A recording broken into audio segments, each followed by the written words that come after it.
It's a trade war and a personal battle. Canadian Prime Minister Mark Carney was elected on a promise to voters not to let his country be bullied by US President Donald Trump. And he's living that creed as a trade war between the United States and Canada has flared again in spectacular fashion. After 3 days, trade talks in Washington broke down. The US then announced it would hit some Canadian products with the 50% import levy. Prime Minister Mark Carney said immediately that he would match that dollar for dollar, and here we go again. The blame game kicked off immediately. The United States commented late on Friday in Washington. They put the blame on Canada. The United States Trade Representative stated tonight Canada declined to finalise the trade deal under the terms agreed earlier this week. Prime Minister Carney, the Canadian Prime Minister, had a different take on events that led to the breakdown. He said he couldn't sign a deal because of last-minute changes by the US. And he went on to say, Canada will match those tariffs dollar for dollar to protect our workers and businesses.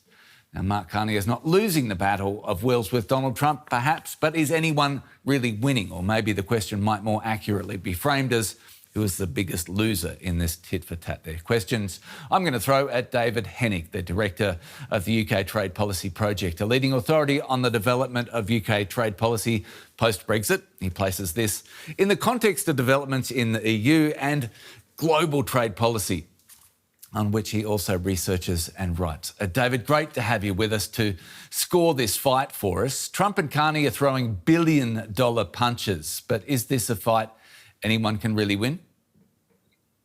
This is a huge trade relationship. The Canada-US trade relationship is probably the third largest in the world after US-EU, and actually EU-UK is just ahead of US-Canada. But this is $880 or so billion dollars.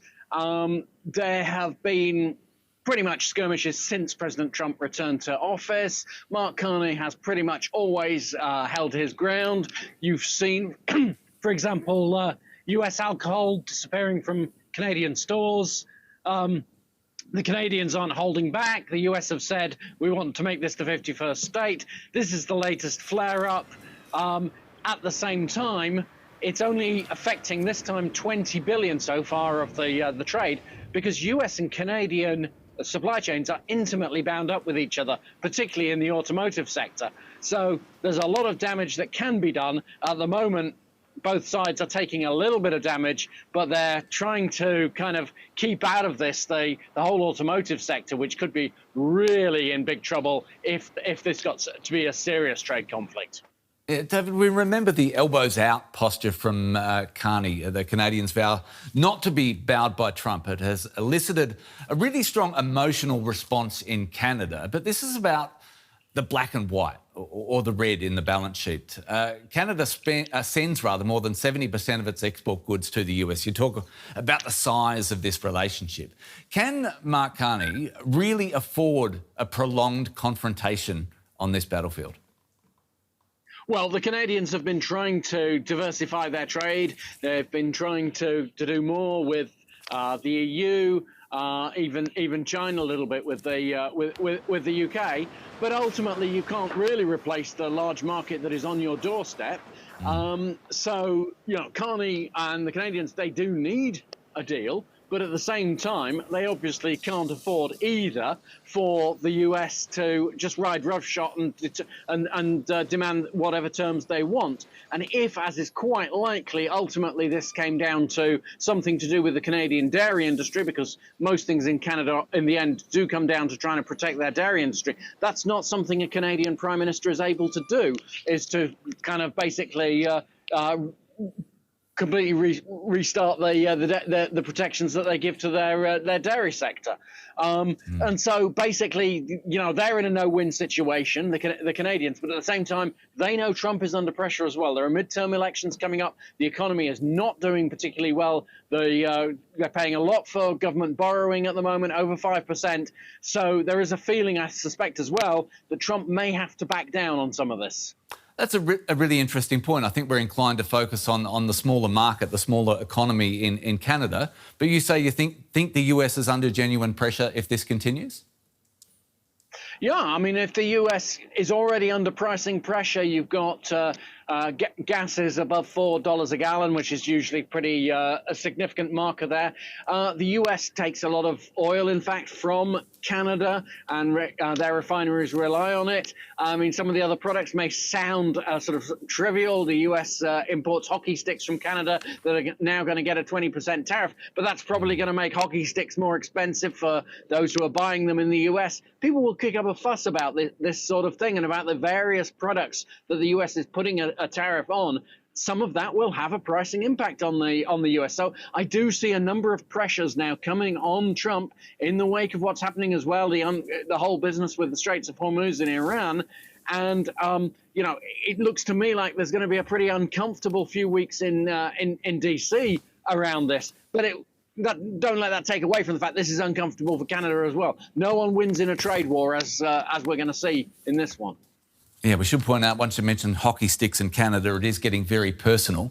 For a bit of context to what we've just been diving into a little, you mentioned it off the top. I want to try and contextualise just one section of the Canada-US border. Let's look at a case in point, the cross-border area around the US city of Detroit and the Canadian city of Windsor, which is actually to the south. Counterintuitively, a bridge opened to traffic between the two cities just last month. It's named after Canadian ice hockey legend Gordie Howe, aka Mr. Hockey, who was born in Saskatchewan but spent most of his career in Detroit. The name was chosen to reflect the close ties between Canada and the United States. It's North America's busiest commercial land border corridor and carries up to 30% of Canada-US trade by truck. Together, they sit at the heart of what is a deeply integrated, as you say, David, North American car industry. Ford operates 2 engine plants there. It employs more than 2,000 people and produces V8 engines used in vehicles including the F-150 and the Mustang.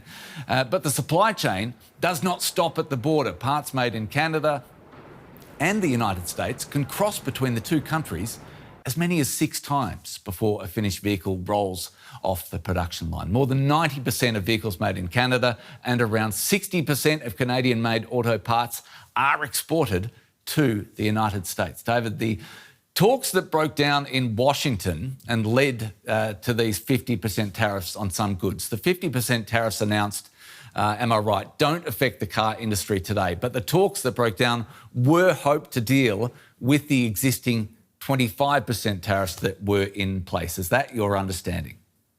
Yeah, this is correct. Look, as I say, there's been quite a lot of water under this particular bridge on the US-Canada trade toing and froing. But at the moment, for example, they were hoping to address steel and aluminium tariffs, which are at 25%, and that directly affects, for example, US car makers if there's steel coming from Canada, and it's helping to put the prices up. So they were trying to address these sort of issues that have already arisen, such as also the alcohol that's no longer on sale in Canadian stores, or that's to do with the Canadian provinces. And there are a number of other things going on in this relationship. And it should be added, that Canada now says we are going to retaliate. We are going to now put on 50% tariffs on this. Now, just another note on this: President Trump is actually using what is in effect the Smoot-Hawley Tariffs Act of 1930 to impose these tariffs. So that's a real kind of throwback. It's legally completely untested as well. Right. You mentioned the spectre of retaliation. Is that dollar-for-dollar retaliation, is that economically sensible or in your reading, more a political necessity? I think for Canada, it's something they feel they have to do politically. When you meet Canadian trade negotiators, as I have, they're pretty tough. And they know the importance of a political gesture as much as as trying to find a deal.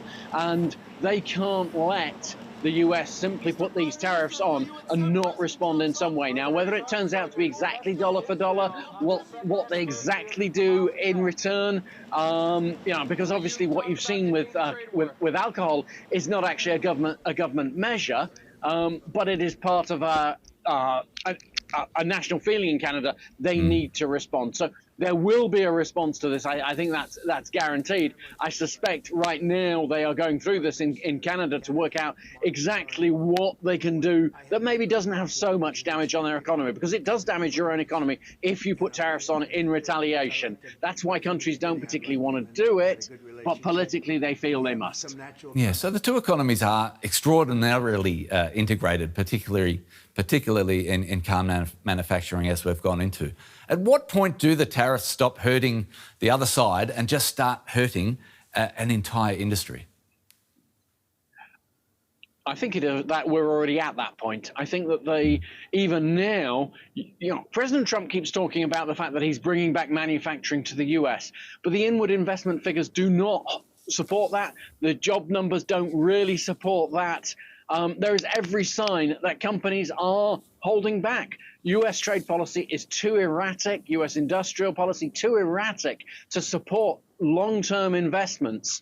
And it is, frankly, other countries, but particularly China, obviously, that are going to benefit from this because they have a distracted integrated market. They are moving on, innovating, developing new production facilities. Meanwhile, in the US, you have these kind of squabbles, and you have companies that simply do not want to put up a large amount of money in investment. So the US, the North American economy as a whole, is already suffering because of this tariff policy, and that will continue. David, I was going to ask from the UK angle or the European angle, is there a playbook for dealing with the United States in the era of Donald Trump? If so, what is it? Slightly different, I think, for Europe, because we don't have the US talking about the 51st state. But I think in some ways it is. Look, we play for time when we need to. We do deals. We know that President Trump will not honour necessarily any deals, so it's all a matter of handling the next day, the day after that. You cannot have any certainty with President Trump. You also have to draw your red lines. In the case of Europe so far, that has been in terms of regulation. Okay, we can't stop the US putting tariffs on us, but if President Trump thinks that he's going to put tariffs to try to force us to change our regulations, we are going to push back and say no, and we are going to put retaliatory tariffs on there. So you have some clear red lines, but you're also playing for time because you really don't want to put so many tariffs on US products because that will hurt your own economy. So there is a kind of playbook that is going on here. I think we have it slightly easier than Canada just because we don't have the politics. And frankly, although it is a significant trade relationship between the US and the EU, we have a lot of other trade relationships with Canada, as you said earlier. It is 70% of their trade. Let's finish where we started. One more. Carney says Canada has accepted now, and he said this not once but many times, has accepted that America has changed and that the old relationship between the US and Canada just isn't coming back. From a trade perspective, is he right that this is now a structural, generational change? Yeah, I don't think he is. I think that's more a sort of, that's a political message he's trying to, I think, get over to people, not to expect that free trade will be the default in the future. I think that's correct. But the trade is going to keep flowing. Those supply chains are here to stay. We are not going back to the days when most manufacturing was happening in one country. And so the trade world is not bowing down to President Trump. Globalization is continuing fine, even as President Trump is putting on tariffs and saying he's bringing it all back to the US. So Carney's words, I think I take them as more political than an accurate statement of what is going on. What happens beyond Trump? I mean, whoever the successor is in a couple of years' time, they're going to inherit an unholy mess that they're going to have to sort out. This is one part of it. So are relations with Europe, and it's going to take some time and an effort to unravel what is happening. But like I say, this is making all of us weaker. This is, the only real beneficiaries of all of this are China. Brilliant, David. David Henig, the Director of the UK Trade Policy Project. Great to get your thoughts and insights today. Thanks so much. So then, it's time for you to weigh in. Who, if anybody, wins this multi-billion-dollar fight? Let us know in the comments. Bye for now.